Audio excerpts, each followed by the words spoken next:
Stay tuned for more of the POS show on Stones Radio Networks.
You are listening to Stones Radio Networks, the home of the Lincoln Potters.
Stay tuned for Dodger Dogs. They suck.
You are listening to Stones Radio Networks, the home of the Lincoln Potters.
Stay tuned for more of the POS show on Stones Radio Networks.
You are listening to Stones Radio Networks, the home of the Lincoln Potters.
Coming up on Stones Radio Networks, the POS show, Phantom on Sports.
Coming up on Stones Radio Networks, the POS show, Phantom on Sports.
You are listening to Stones Radio Networks, the home of the Lincoln Potters.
WTF.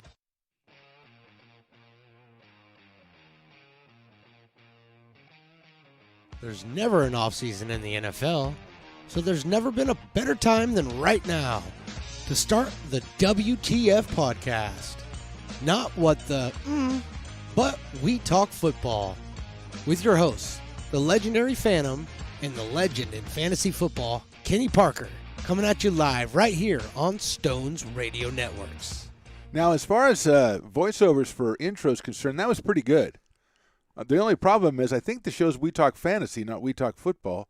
But we can call it let's call it WTF squared. That's fine. We talk fantasy football. I love it already. It's Twice fantastic. as good. I'm Phantom. That is Kenny Parker over there, the guru of fantasy football. We are the WTF crew, and we're here for a special summer one-off special show. And I think we had to do it because Kenny Parker is desperate. His new wife had to leave the house, and he hasn't been without her for 3 weeks. And he goes, "Please give me something to do." I said, "Hey, let's do the fantasy show. It'll be great." So we're here to talk about last year, Kenny's rush from draft night to title game, and then we'll look at the draft this year and how that will affect your fantasy team. But first, Kenny, as we always do on the show, I want to start off with baseball. There was a situation in baseball the other day that I have to address, and I haven't been WTF. Exactly. That's exactly how well does it fit in. The White Sox were playing the Twins. The White Sox are up 15-4.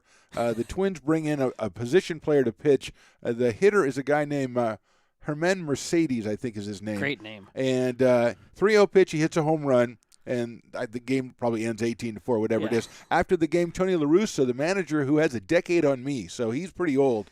That's saying something. He goes out and goes, "No, Mercedes did the wrong thing. He shouldn't have swung at the 3-0 pitch in a blowout. It's terrible. He's sorry. He made a mistake," and really came down on his own guy.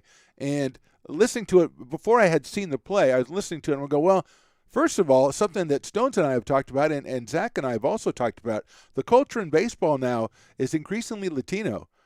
Mercedes is from the Dominican Republic, and they don't look at the rules of baseball the way the rules of baseball were made by white guys a long time ago. Right. So they swing at 3-0 pitches and blowouts, and they throw their bat up in the air, a la the great J.J. Santana for the Potters. So they do all that stuff. So that was the first reaction I had to it. I'm like, Tony's a little out of touch with his guys because that's the way they play. He's up there to get a hit, and he got a hit. And then I thought, well, if he got the take sign and swung on 3-0, that's a different thing because you got to, abide by the rules of your team. And so then it came out later that I guess he did get the take sign. So I was temporarily on Tony's side in a way. Then the next day they threw at the guy, threw behind him, and the pitcher got tossed. But La Russa came out and said, "I don't have a problem with him throwing at him because that's the way it goes." So all this stuff happened, and then finally I saw the play. The home run, and the pitcher threw the ball. They described it as 47 miles an hour. I guess I don't realize how slow that is because it took a while to get to home plate. As soon as I saw the pitch, I go, "This is bullshit. You cannot talk to me about rules of baseball and put a guy on the mound who throws the ball 47 miles an hour." So I'm totally on Mercedes' side. This is total bullshit. And I have another rule. If you need to bring in a position player to pitch, either, number one, he has to survive a scrutiny by the umpire that he can actually pitch, or the game's over. Yeah, just call it. That game should have been called because I don't know if you saw the play, but if you see the pitch, if the arc of your pitch goes like this, it looks like a 9-iron. That's really not a good pitch. I think I broke 47 at the Cal State Fair when I was 9 in the exactly. booth. Unfortunately, when you're 12, you couldn't throw 47, and now you couldn't throw 37. But once I saw the play, I said, wait a minute. Hey, that's just insult to injury. If you're going to have unwritten rules, where's the rule about just not even competing? Right. Because, like we said, Mercedes is up there. It counts in his batting average. Right. Oh, At that's the end true of the season, too, when he goes to contracts, he goes, "Hey, I got 33 home runs." They go, "Well, one of them was off the position guy." Right. I don't care. I had 33 home runs. For sure. But La Russa was totally wrong on this one, and I'm Mr. Unwritten Rules. In fact, I have a copy of them at my house. You wrote them. Maybe La Russa did. I unwrote them. Yeah. But it's embarrassing for me to see if a major league team, if that's what you have to do to play, then you need to get off the field and just get out of here. I would agree. Off the field and get out of here. That described me in fantasy football last year. So that's why we're here. So let's talk. Let's WFT. All right. We talk WTF. WTF squared. So you were in our league. You came in second, right? Correct. You made it to the championship game and came in second. I made it to the playoffs, and I think you beat me in the semifinals. Yes, somehow, some way. Stop that. Right. See, that's why we get on you about that. You can't be that kind of a fantasy owner. Right. But like I always say, if you get to the final of whatever league or tournament you're in, you can't complain. No, if your fans, if you get to the World Series and lose in 6 games, your fans can go, "Oh, we suck. We're the worst." Yeah. You got to the World Series. The fan got to experience the entire season of the emotions and stuff like that. And have a chance. So if you get to the final game, you've done great things. But what I wanted you to do the best you could, since you're the fantasy guru, take us back to last year's not in NFL draft, but our draft, Yep. and how you felt you came out of that, and then how the season progressed. Kind of do the Parker's process for us from draft night in all the way to title game. Okay, and I was going for my title as a three-peat. Okay, again, this is why people don't like you, because you throw these extra things. But this is going to set the scene because okay, all right. Not only was I going for a three-peat in our league, which I call the family league, in my work league, I was also going for a three-peat. So you were double three-peating. Trying to. Wow. Okay, and which is why you got this job, by the way. Well, I could have put Stones over there, but he comes in 7th all the time in the Potters League. I tried. But the thing is I think it affected me a little bit. I think I got a little... The pressure? No. I think I got a little cocky, a little hubris. So you're saying when you approached the season itself? Yeah, I mean... Even before the year started? Even before the year started. I also kind of felt like I was playing with house money, like, well, even if I lose this year, I've won both leagues 2 years in a row. Now, is that a good fantasy mindset? It's not. It didn't... No. I mean, and... We'll review what happened in our family league, and I'll show you. I was kind of knocked out of my complacency there. But I went into that draft thinking I'm just going to take the best players I can. I want to have high upside wide receivers if I can get them, and I want to have a solid core of running backs. And I also had subscribed to the theory of the top 6 quarterbacks, which last year, going into that draft, was Mahomes, Lamar Jackson, Deshaun Watson, Dak, Russell Wilson, and Kyler. And what I wanted to do was in the 6th round, maybe the 5th, if people were making a run on quarterbacks, get the last one that was left. Okay. That turned out to be Kyler Murray, who was actually probably one of my favorites besides Patrick Mahomes and Lamar Jackson, who I was pretty sure I wasn't going to get then anyway. So the draft kind of worked out for me. But the thing that didn't work out is that I took Saquon Barkley. As thousands, if not millions, of people did across the country. Right, which is what happened to you the year before. Right, yeah. And you warned me. You said, I wouldn't, It's like taking Anthony Davis, man. Yeah. You just got to watch out. And so I came out of the draft. I had Tyreek Hill and Calvin Ridley, and I was really high on Calvin Ridley, and that turned out to be correct. And Tyreek Hill was really, really good last year, too. He was probably one of the most consistent seasons. It wasn't his best season, but it was one of them. And so I had 2 stud wide receivers all year. And I came out of that draft with Saquon Barkley, Miles Sanders from Philadelphia, who I was really high on. You were very high on him. I was wrong. James Conner from Pittsburgh, who hadn't fallen off yet.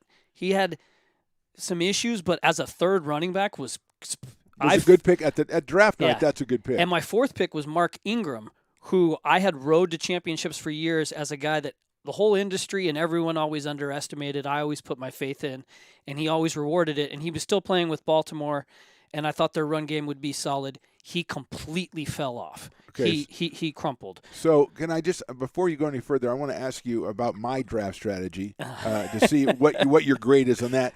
Is it better not to come up with your team name before the draft and then draft people so you can have that team name? Well, I would say no, but it's worked for you because you've almost won the last 2 years, and that's been your strategy. One year I wanted to say have Funstorm and Matt Castle, so I had to draft Matt Castle. And then one year I wanted to do Say What again for Pulp Fiction, so I had to draft the Houston Texans defense. This year I wanted to do Don't You Have Mahomes for Caddyshack, and so I had to draft Patrick Mahomes. The only way I was going to get him was take him right away. So I took him like 5th or 6th in the first round. Yeah, you took him in the first round. It was crazy. I got some looks on that. Yeah. And you know something?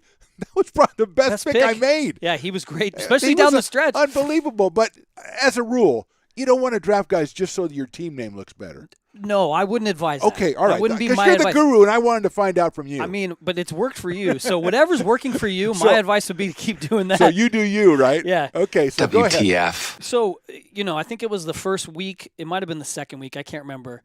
Saquon goes down with a terrible injury. I think it was the first game, and I was like, you've got to be kidding me. And it was one of those where you go, I think I just lost him for the year, right? Yeah. Yeah. And it didn't turn out to be. He came back, I want to say, later in the game or in the next game. I think he went out, and it hurt me. And I lost that week because I think Miles Sanders got injured that week too. And I was like, tough week for you, yeah. I was like, oh, here we go, And now my solid 4 running backs, and Mark Ingram wasn't doing anything. I'm like, I'm screwed. I thought I had 4 decent running backs and 2 studs, and I'm like, oh no, am I out for the year? Then the next game, I think Saquon came back, and I'm like, all right, he's going to be okay. He's young, he's tough. No, like the third or fourth play in that game, he got tore his knee apart, out So for the season. When you, even though he came back, I know how you think. I have to think that you were even then kind of in the back of your mind going, I got to come up with some scenarios here because all of a sudden I'm weak in an area that I thought I was strong in. Yeah, especially when they both got dinged up that early. When I'm talking about Miles Sanders and Saquon Barkley, I went to the waiver wire and I think I grabbed somebody.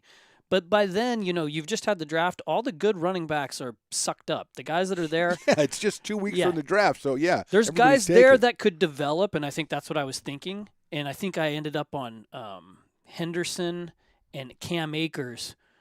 I remember us talking about it on the show. You were trying to go through, and you did the Kenny Parker thing, which is that you kind of like, okay, these are the guys I have to research now, and you did that and got the guys out of there that you thought were best, which was, I think, a great lesson to everybody. It's like, it's easy. It's easier for us to say, oh, my bracket is busted, or my team is done. But if you're going to be in the league, you might as well try to win it, which means you got to dig in and do the work again, right? And one of the things that I did when I went back and looked, my strategy that kind of worked out for me is that I was like, okay, I'm a strong running back team with 2 great wide receivers.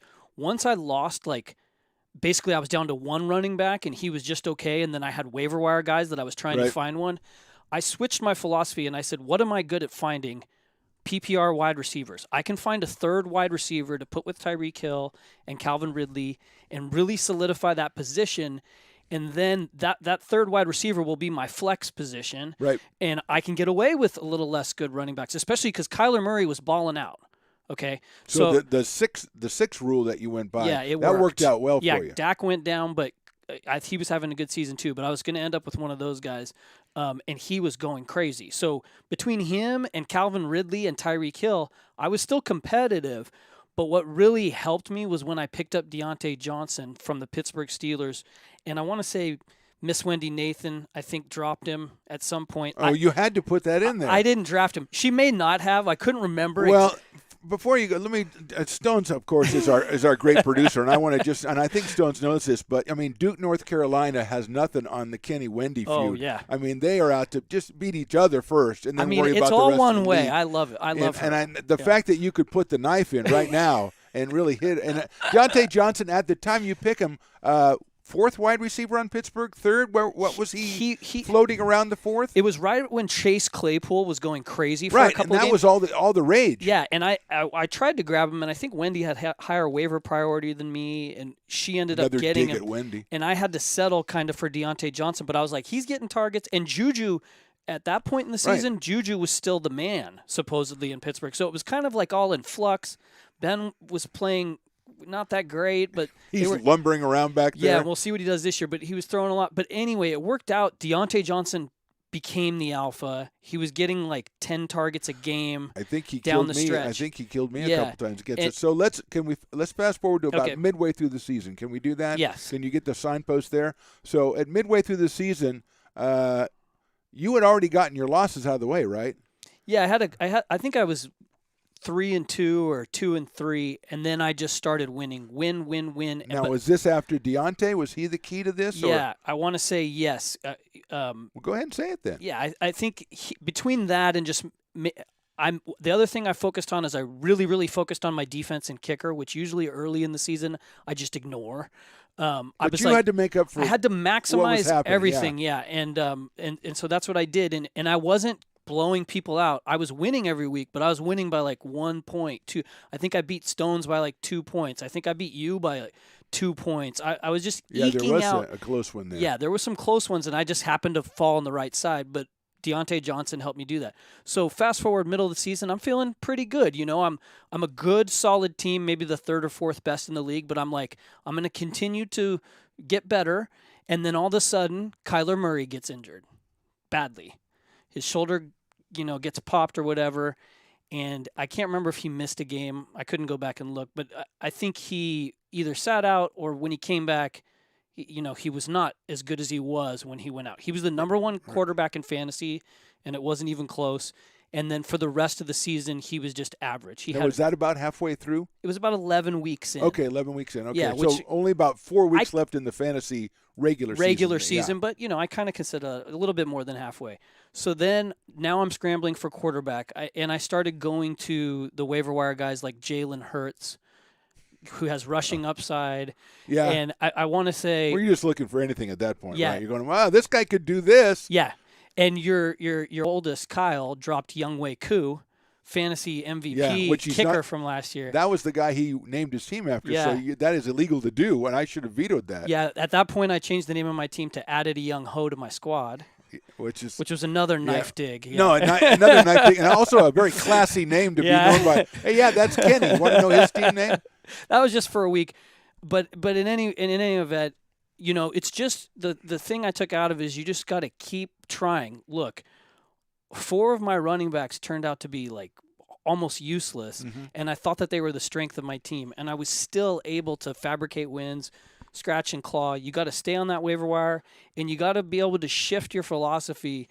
If you think running back is going to be a strength, and then it's not, and you can't get stronger there because it's so hard to get strong at running back off the waiver wire. Right. You do as best as you can to get average, and then get stronger at wide receiver, get stronger at kicker, get stronger at defense. Okay, so that's kind of how I got there. Let's go to so you make it to the playoffs. Make it to the playoffs, the Final Four, and there's an element, obviously, of luck in everything. There's an element of luck in fantasy football. What do you do when you get to the playoffs? Is there anything you do to – I mean, obviously there's going to be luck that you can't do anything about.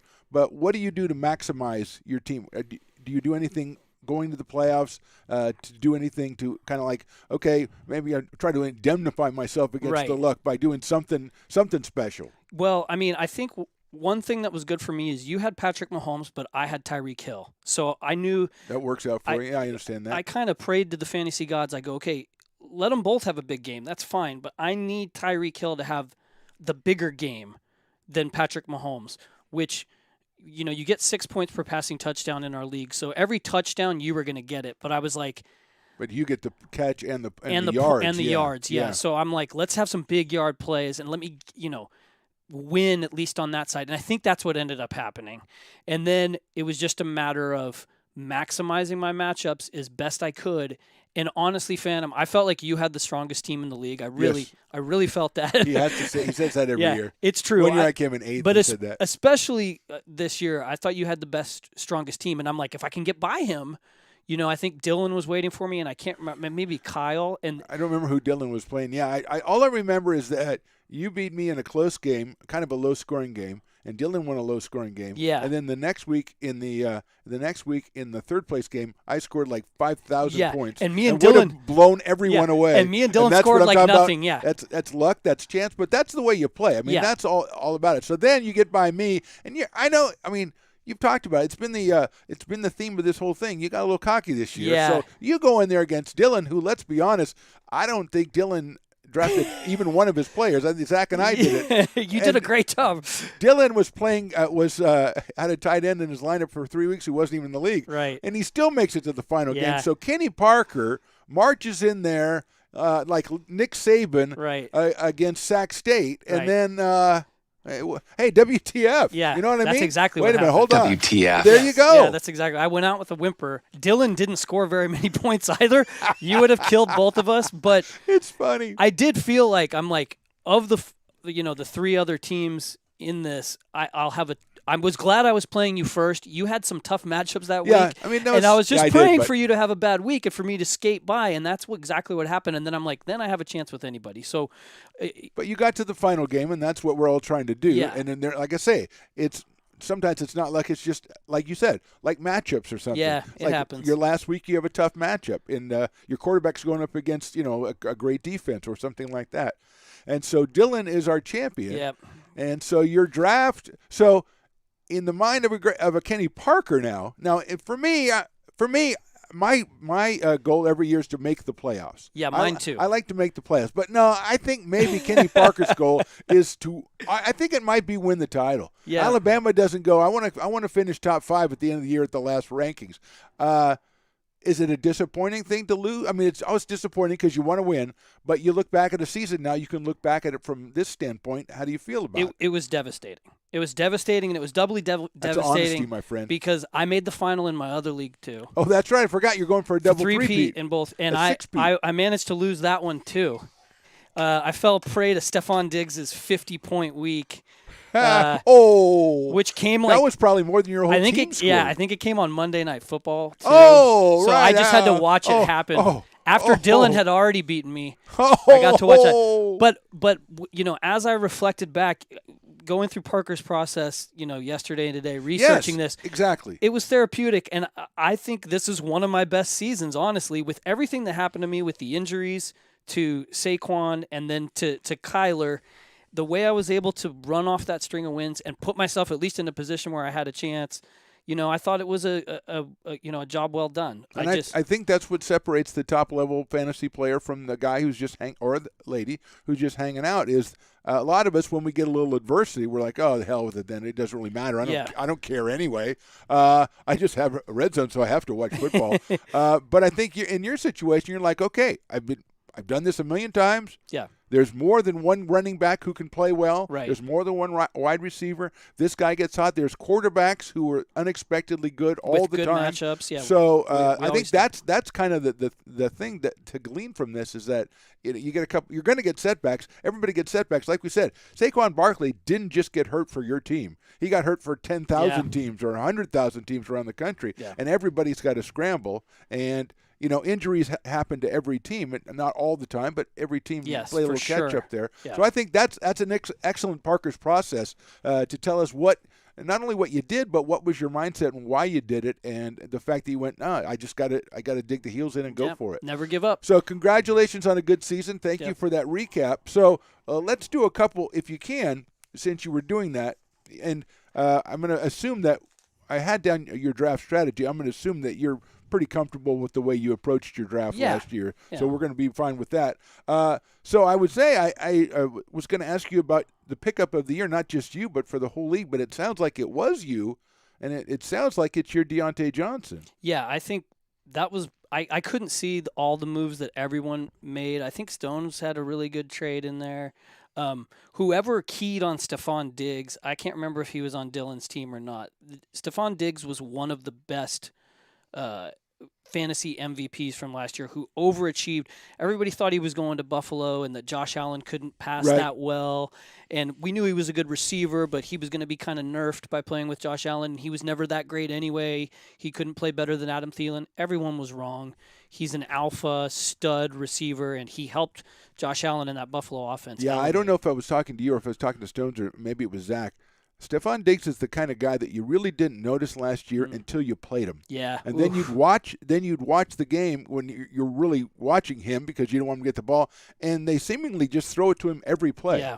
And teams have those guys sometimes. I never seem to get them, but it's guys like Christian McCaffrey who, when he's healthy, obviously, he just is going to get points because of usage and everything like that. And Diggs was one of those guys, as you say, surprisingly in a way because he's on a new team. Right. But he quickly, all you had to do is watch one game and watch the way they used him and go, well, that's like the ATM. There's your ATM right there. For sure. That's money in the bank. So a really good choice for pickup of the year.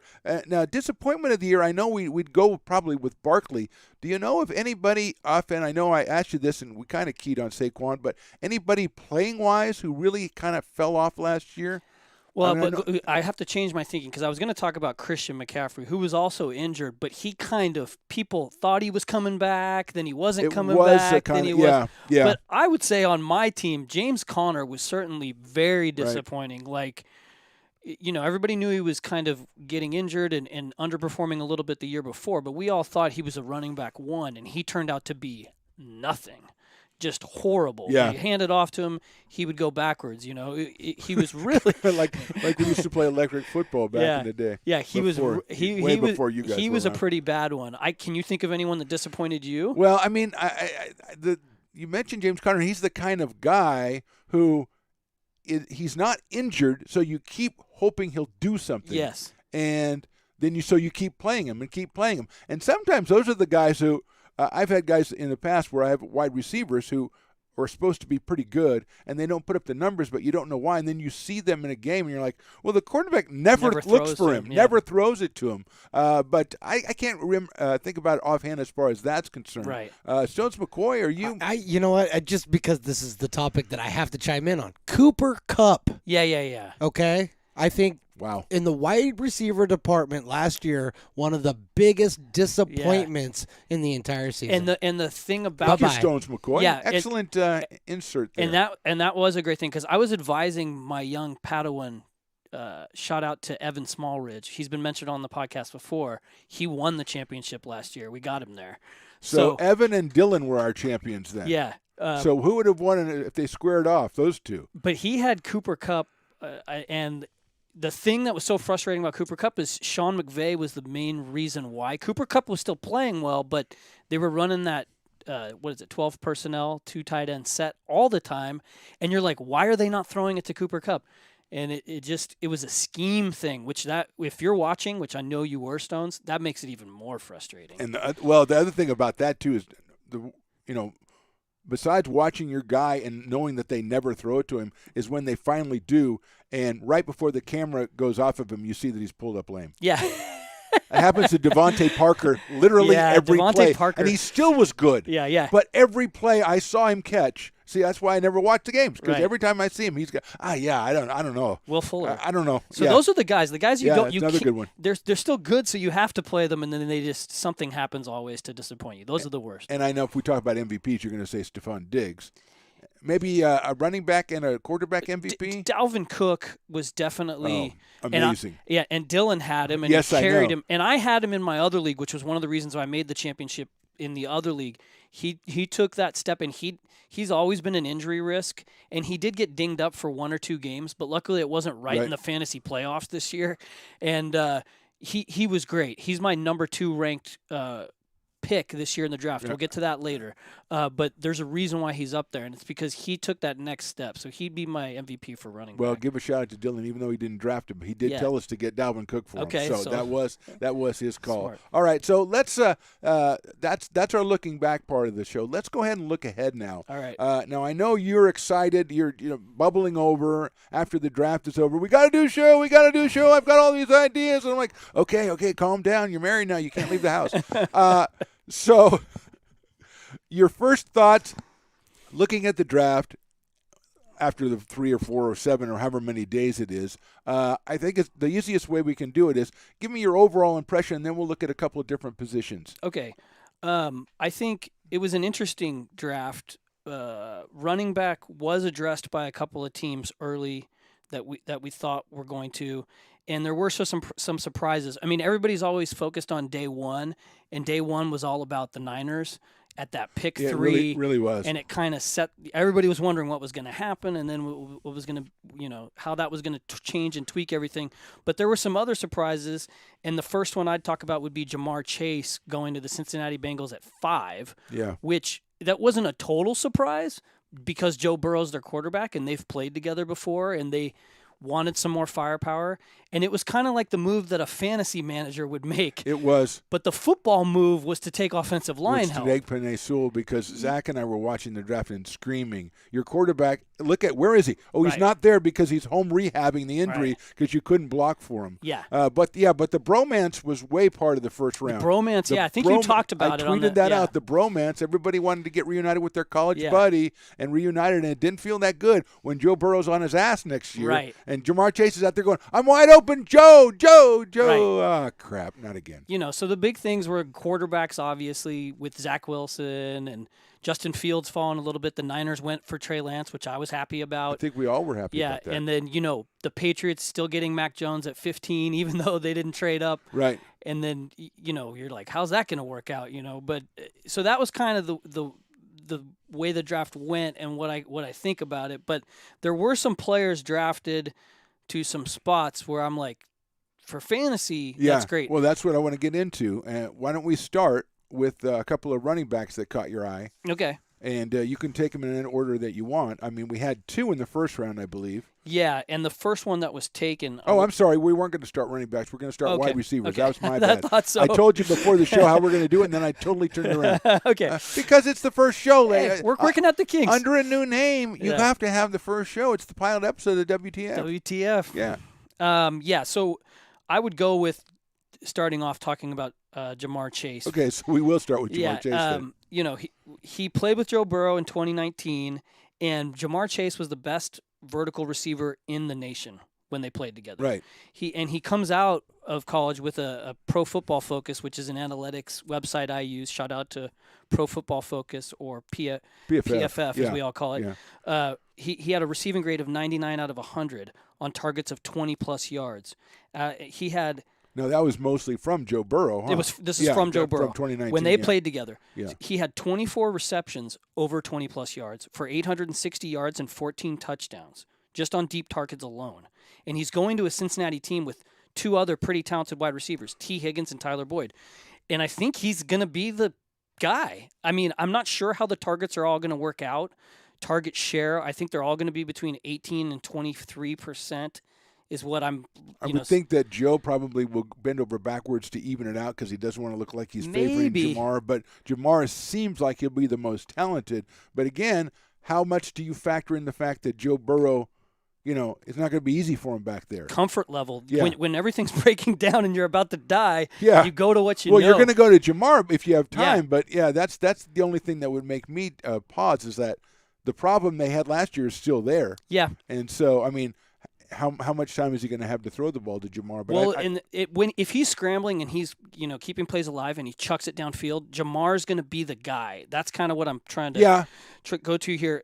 Just because he just on deep balls alone, he was great all over the field in college. But when he was with Joe Burrow, he had 26 catchable deep targets that year, and he had 1 drop on deep targets. That. Okay, I like that a lot. Like that's so he can go up in traffic, and he proved that throughout his career, but especially with Joe Burrow, and he can go down the field, and so I think he's going to be targeted. The other problem they did have last year was AJ Green, the veteran that they kind of force fed. I don't know if you remembered that, but he had over 30% of their deep targets, and he had over 30% of their red zone targets, and he was horrible. I think he had 100+ targets.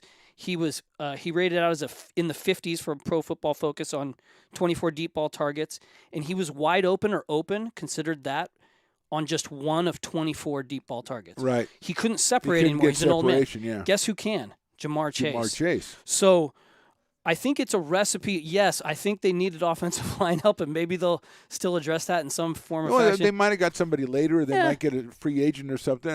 Obviously, they waited and said, I have a chance to get a break the game open wide receiver, or I could get a good tackle. We think he's going to be very good. Yeah, it'll help. Yeah, our guys will gel. They have another year of experience. If I just get a good tackle instead of a great tackle, but I still have this guy out here, So, I mean, I understand why they did it. It just seemed a little bit counterintuitive when your quarterback is just got out of the hospital. Yeah, for sure.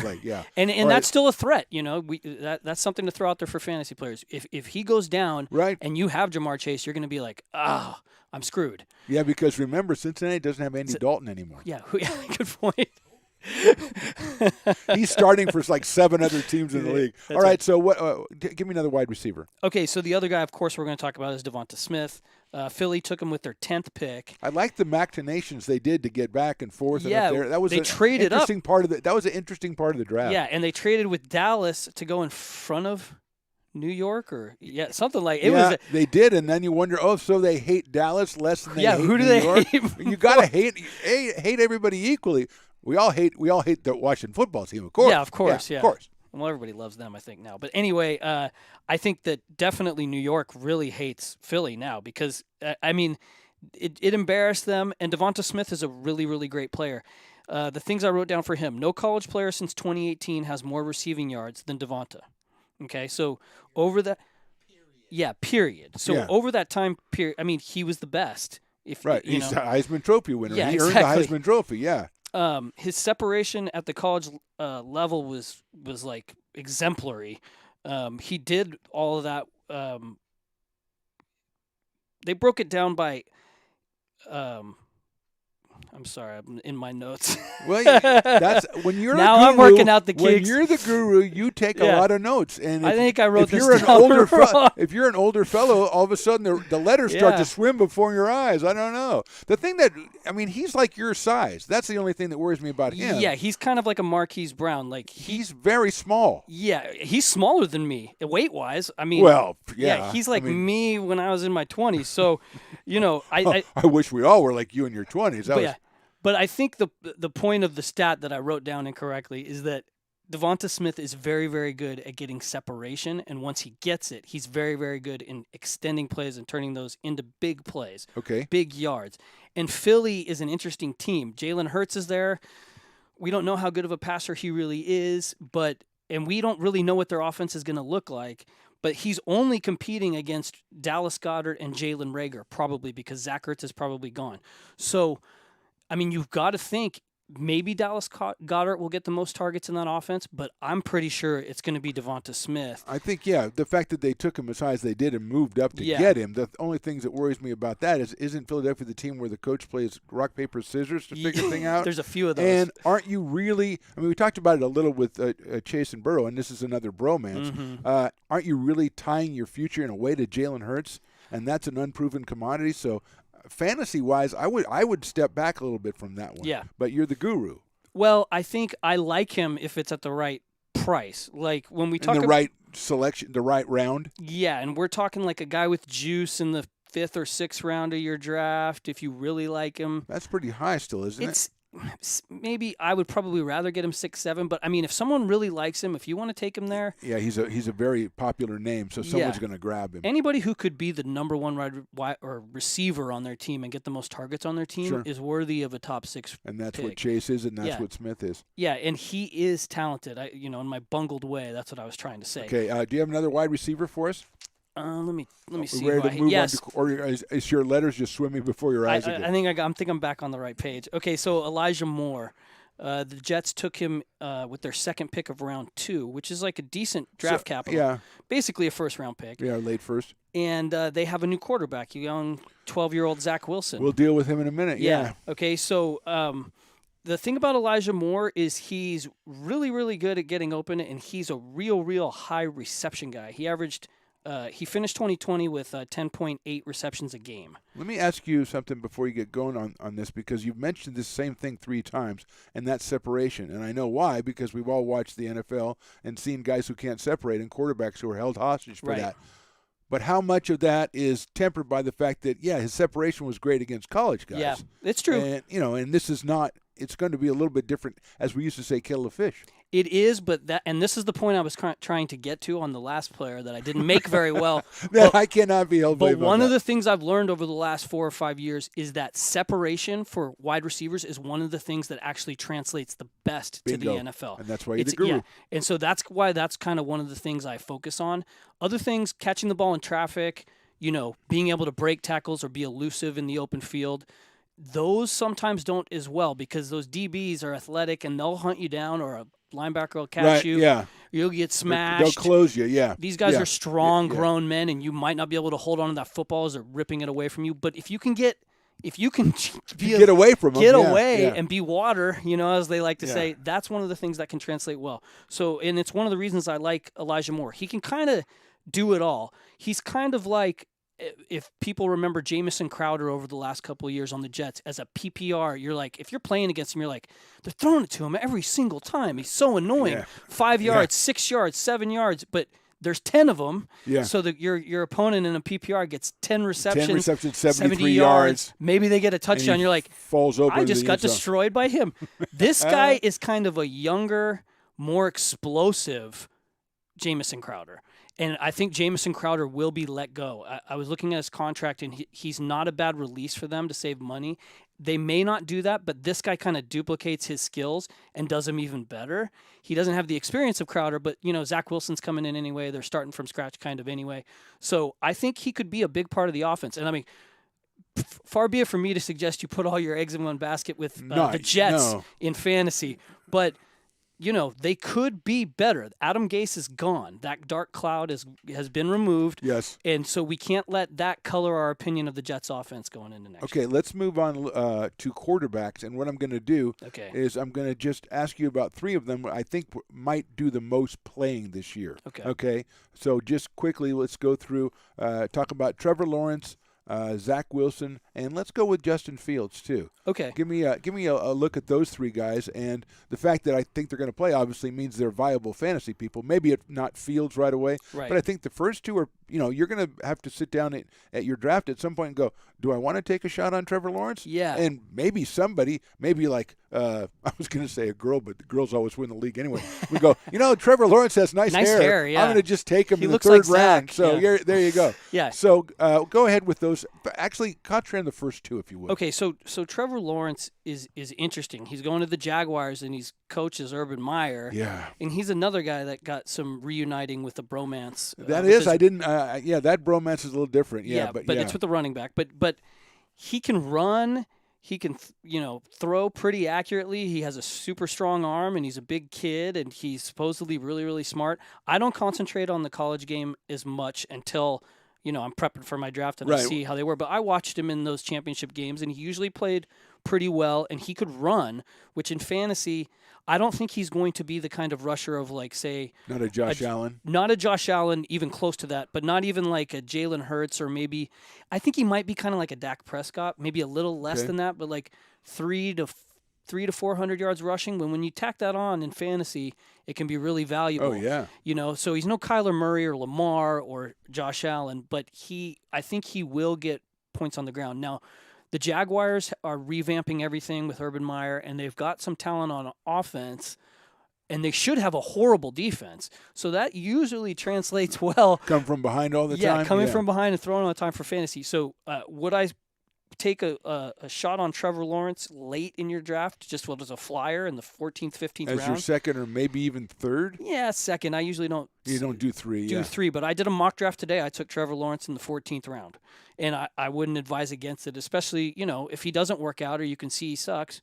You cut him. Easy to discard, right? Yeah. And then he'll sit on the waiver wire, and you'll pick him up when he has a good stretch. I will say he opens with the worst team possibly in the NFL, in the Texans, and that's going to be a game to watch. So he might get himself a win in game 1. Yeah, so, I think I grabbed him, and I had waited on quarterback in my draft, so I had like Matt Stafford or something. I'm like, I might start Trevor Lawrence just for the first just game? For the fun of it. Yeah, so that's something to think about. His schedule is easy early for the most part, as I was looking at it. So I think we'll see. Everybody says he's so great. But out of these 5 quarterbacks that got taken early this year, 2 or 3 of them are going to be busts. Right. And none of us know who they really are. Right. But at least we know the question about a Fields, even a Lance and a Mac Jones is, will they start or when will they start? And we know with Lawrence and we think with Wilson, they're going to start from day 1. Yeah. So that brings us to Zach Wilson then. Yeah, Zach Wilson wowed everybody at that pro day with that throw, and I think he has a lot of arm talent. To me, if he was on the 49ers, I'd be freaking out. He looks like he's 12 years old. Am I wrong? That wouldn't, as a 49er fan, that would not have been your choice. At number 3, you would not have been your choice. I like my quarterbacks to kind of look the part, like big, Trey Lance is perfect. Yeah. And he passes the eye test with the athleticism, but I do think that they took him for a reason, and Robert Saleh is a great coach, and I don't think that, I think he has a chance to bust for sure, but I think he was evaluated well, and he does have, some new weapons. The Jets could be sneaky in that division. They could be better for fantasy than That's a tough division, though, with Buffalo on the rise. Miami, you think, is following them, and the Patriots have to bounce back. So that's a tough one for the Jets and for Saleh and for Zach Wilson. It's tough, but, their threshold for success compared to last year is very, very low. So when I say bounce back, very true. If they get to 6 wins, 5 wins, and Yeah. they're competitive, we're a 17-game season, then we'll see. But I think he's kind of a wait and see for me. Would I throw a flyer on him at the end of the draft? Probably not. I'd leave him on the waiver wire and try to beat everybody to him if I see tendencies where I'm like, ooh. Usually when you watch those first couple of games and the other people in your league aren't watching, you'll see a guy do something or start making some plays that are really, really good, and just pick him up on that whim. If it doesn't work out, you drop him the next week and pick up someone else. But that's a good So thing. basically, quarterback-wise, we're really, for fantasy purposes, we're talking about one guy. Yeah, I think so. Unless Trey Lance, wins the starting job, the Niners start with, I think, Detroit, who should be right. Once I saw the schedule, I thought, wow, maybe Trey Lance will start. But that would be unlikely. I mean, don't Jimmy think G. so. See, I am on the camp of Jimmy G is going to have a good season. I am this as year. well. And so I don't know if that's an unpopular camp or not, Yeah. but I think that would be good for everybody concerned because then Trey Lance doesn't have to play. The 49ers, Shanahan, for all of his genius, has only had one good year. Right. And so he needs wins. Yep. So that was one reason where I figured that Lance isn't going to start because Shanahan needs wins. And you get wins with your veterans for the most part, especially when you've already admitted that this guy is probably a year away. Yeah. And then there's nothing wrong with being a year away, but when you draft a guy in the third spot, as they did in the first two, you figure he's going to play right away. Quickly, let's go over to a couple of running backs. I know my favorite running back, I knew he would be the first running back taken. I didn't know he'd be taken by the hated Steelers. Right. That hurts me, bro. Now you cannot draft can't him root according for to my fantasy rules. Which that's a separate podcast right you there. could do a whole thing on Ben Roethlisberger.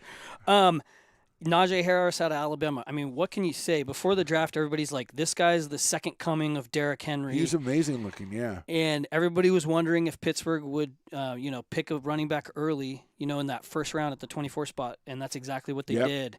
And he's a big boy, 6'2", 230. Plays big, and the thing that I didn't really know about him till I started watching film and doing research, I had only seen him like in the championship game, and he was great.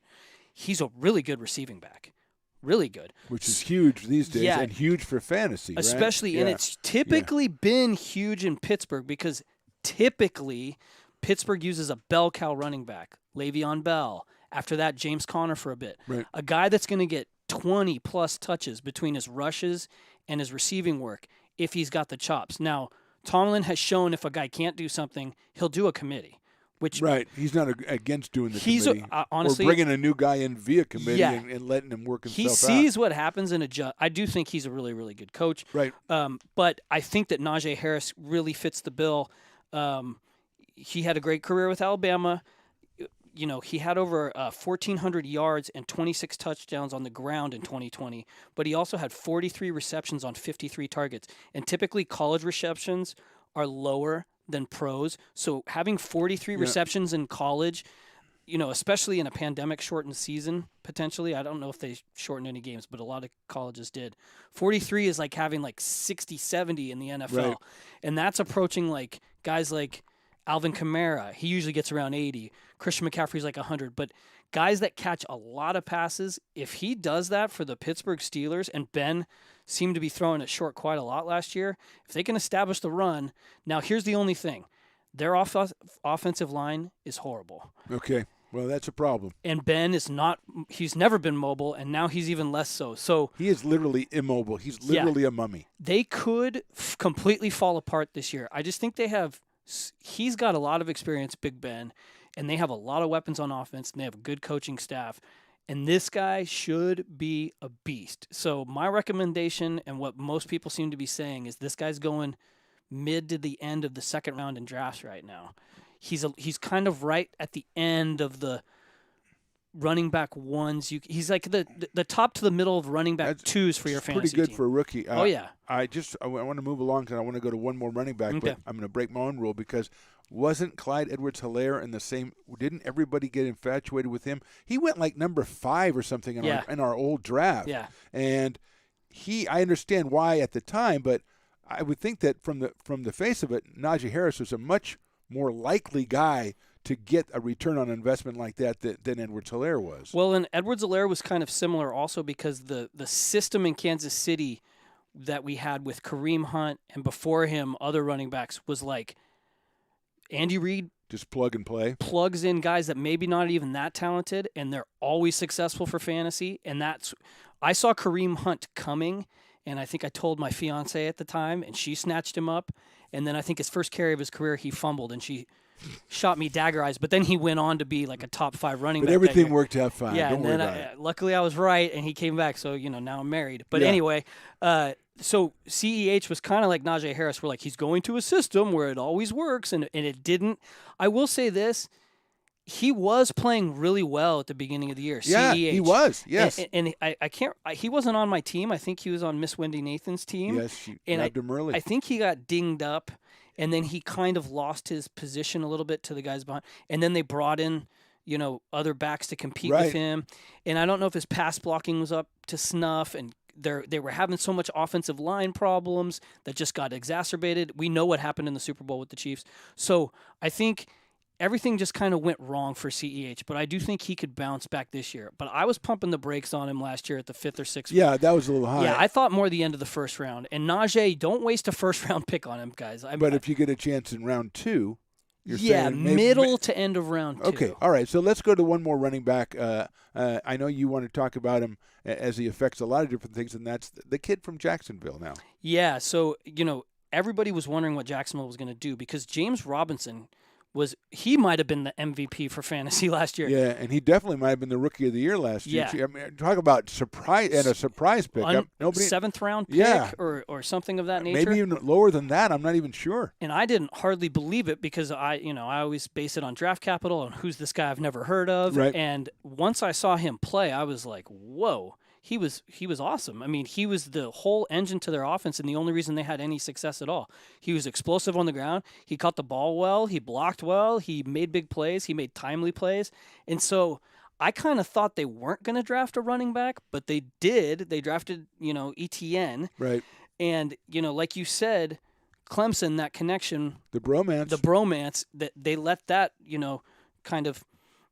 It did seem like an odd choice. I mean, I know people like to do committees these days, but you got a guy who's good. Yeah. You are Jacksonville, so you obviously have many other areas you need to take a first-round pick for, and it just seemed like an odd choice at the time. Yeah, and Urban Meyer, I can't really judge him as an NFL coach yet, but I thought it was a bad idea. I thought they had that position set. Now, this is one thing that people in the NFL do, and this is why we don't always like 7th-round draft picks that come out of nowhere or, guys, I'm trying to think of the guy on Denver, Philip Lindsay. Philip Lindsay, sure. Same thing. Like, he was explosive. He was great. But the next year, these guys are NFL guys, and they're kind of Tony La Russa-like, old school. And they're like, well, let's compete with this guy. We didn't waste a bunch of draft capital on him, and they'll bring someone in. We didn't waste. Perfectly said, we didn't waste a lot on him. So let's go ahead and see if we can replace him. So and I think I'm trying to see. Yeah, they took him in round 1 too at pick 25 overall. Yeah, right after Najee So Harris. holy crap, tons of draft capital. So once everybody in the fantasy community saw that, they're like, James Robinson's done. That's it. Well, forget about it. That's your knee jerk, right? Right, but over the last couple of weeks, Urban Meyer. He's a nut, kind of. I mean, I don't know about Urban Meyer. He keeps saying weird things. He says, James Robinson and Carlos Hyde, who they also brought in, they're going to be our 1-2 downhill running back punch. And then I want to make Travis Etienne the new Percy Harvin. And you're like, what? I want to make him a wide receiver. And then in rookie minicamp, almost every single one of his snaps, they lined up Etienne at wide receiver. And I will say this, he's the best receiving running back in the draft. It's not even close. He's better than Najee Harris. Okay.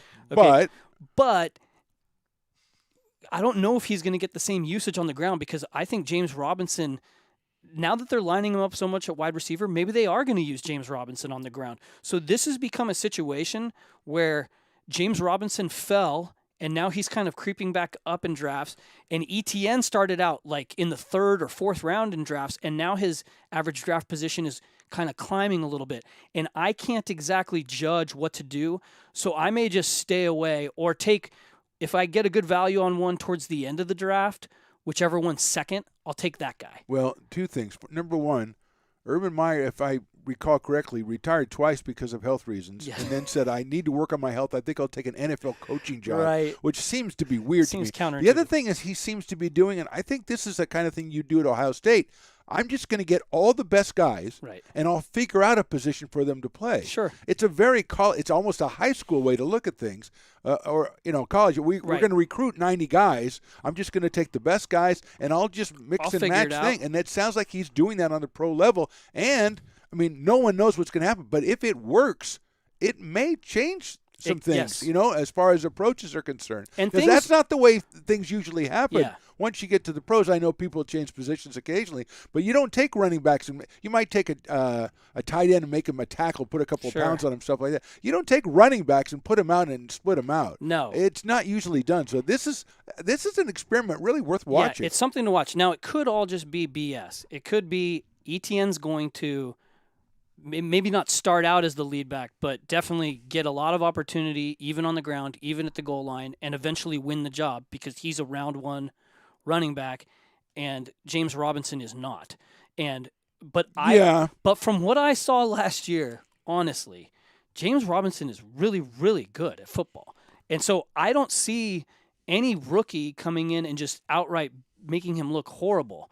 And if Urban he's just like any other NFL coach. He's got to win football games, and he's exactly, maybe more so, coming in. So, we'll see what happens, but I would definitely be careful in that situation, fantasy players. That's definitely a situation where the incoming guy is going to affect the fantasy futures or the fantasy performance of a guy who's already there. Is there one or two other areas where that happens, you think? Yeah. The couple things I want to bring up, and I won't get super long-winded about it. One, Austin Eckler. I wanted to highlight him. He's going towards the end of round 1, beginning of round 2 in drafts. Okay. I'd be comfortable taking him at the 12th pick.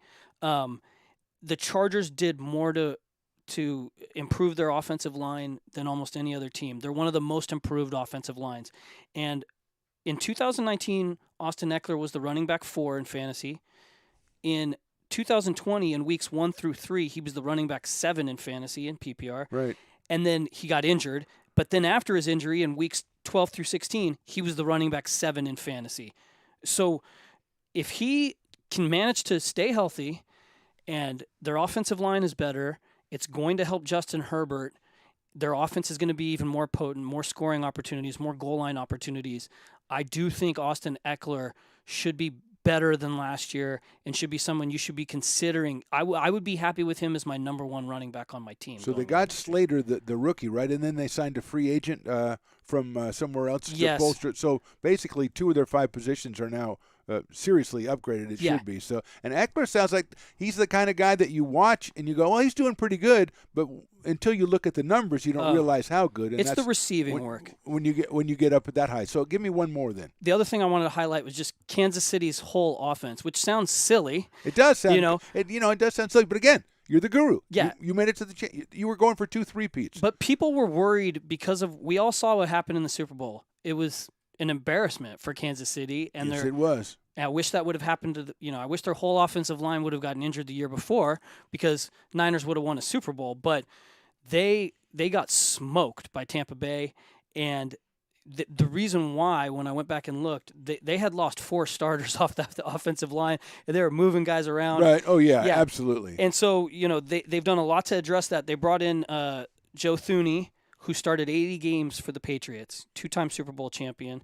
They brought him in at guard, and they also brought in veteran guard Kyle Long back. He left football for a little bit, but he's coming back. Yeah, he retired. I thought he hung him up. He hung him up, but he's back, and he's got some juice, and he sounds fired up. And from what I've heard, he looks good. So that's going to help. They also brought in a center, Austin Blythe, who started 48 games for the Rams. So career NFL starter, good, solid center. And then they re-signed Mike Remmers. But basically, they really, really addressed that problem. So I just want to, if somebody was worried about Patrick Mahomes, especially draft him early, like you did. I probably will do again, even if I don't have to. Because in the offseason, there was a lot of, what if Mahomes gets hurt? What if he's running around for his life? Once NFL teams see what happens to an NFL team, like what happened in the Super Bowl, they all do it the next year, and they were going to come after them, and they would have suffered. But I think they've addressed that problem and gone above and beyond. So don't worry about Kelsey, Tyreek, Mahomes, and even CEH. I think we'll have a better year on the ground.